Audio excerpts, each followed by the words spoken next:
Meantime, Russia may be reopening a Soviet-era base in Cuba. It was once used to spy on the U.S. During the Cold War, it was part of the largest intelligence operation outside Moscow for gathering radio communications.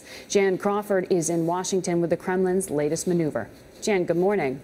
Good morning, Margaret. Russia closed this Cuban spy base in 2001 under pressure from the United States, but it now appears Russian President Vladimir Putin is applying some pressure of his own.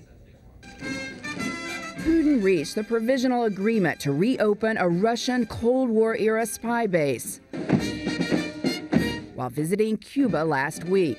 The base is located in Lourdes, 150 miles from the coast of Florida. It was established by the Soviet Union after the 1962 Cuban Missile Crisis brought both nations as close as they would come to the brink of war.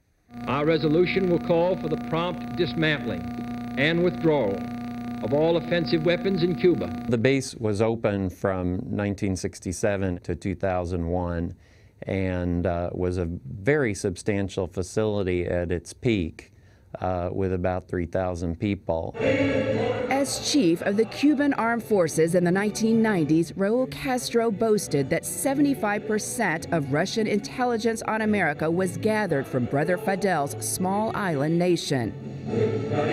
In exchange for Russia's return to the base, Cuba will be rewarded with up to $32 billion of debt relief.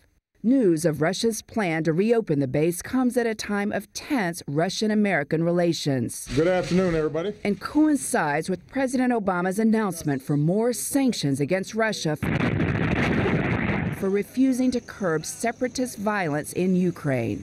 We have to see concrete actions and not just words that Russia, in fact, is committed to trying to end this conflict along the Russia-Ukraine border. At the time of its closing, the Cuban base was an expensive venture for a Russian government looking to cut costs. That's why reopening and reinvesting in the aging facility is largely being seen as symbolic. It's a way to demonstrate to the United States that, from a Russian perspective, if the United States continues on the course that it's on in dealing with Moscow, the relationship may return to what it was like at the time that that base was built.